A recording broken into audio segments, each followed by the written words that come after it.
ఈ design round బ్రష్తో చూపించానండి number 6తోని. ఇదే డిజైన్ని ఫ్లాట్ బ్రష్ నెంబర్ 4 అండి, ఇది ఫ్లాట్ నెంబర్ 4. దీంతో ఎలా డిజైన్ చేసుకోవాలో చూపిస్తాను చూడండి. ఇదేంటంటే 2 కలర్స్తో వేసి చూపిస్తున్నాను. మీకు అసలు ముందు చూపిస్తున్నా ఊరికిన ఎలా వస్తుంది అనేది. దీన్ని ఎలా ప్రాక్టీస్ అవ్వాలో మళ్ళీ ఇంకొక వీడియోలో కూడా చూపిస్తాను. ఇది ముందు చూడండి. ఒక సైడ్ వచ్చేసేసి నేను ఇలా ఒక సైడ్ ఈ బ్లూ కలర్ అద్దుతున్నానండి, ఇంకో సైడ్ వచ్చేసి ఈ కలర్ అద్దాను. ఇప్పుడు మీకు అర్థమైందో చూడండి. ఇట్లా 2 కలర్స్ అనమాట. మనము మీకు చూపించాను కదా, ఇట్లా ఇట్లా ఇట్లా లోపలికి అనాలి. ఇలా అన్నేస్తే 2 కలర్స్ వచ్చేస్తాయి చూడండి.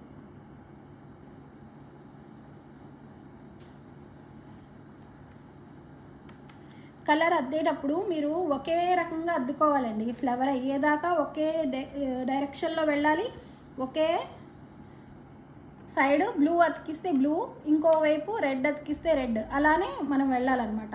ఫ్లవర్ కూడా మనము ఒకే డైరెక్షన్లో వెళ్ళాలన్నమాట. ఒకవైపు బ్లూ వచ్చి ఒకవైపు మళ్ళీ అలా రాకూడదు. నేను బ్లూ చాలా లైట్గా అద్దుతున్నానండి, అందుకే మీకు బ్లూ ఎక్కువ కనబడట్లేదు. మీకు ఎక్కువగా కనబడే విధంగా కూడా చూపిస్తానండి. ఇప్పుడు ఎక్కువే అద్దాను.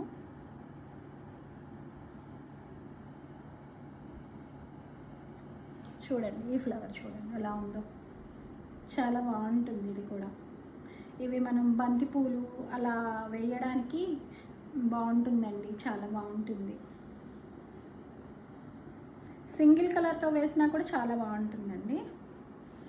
నచ్చితే కనుక లైక్ చేయండి, షేర్ చేయండి, కామెంట్ చేయండి. బాయ్.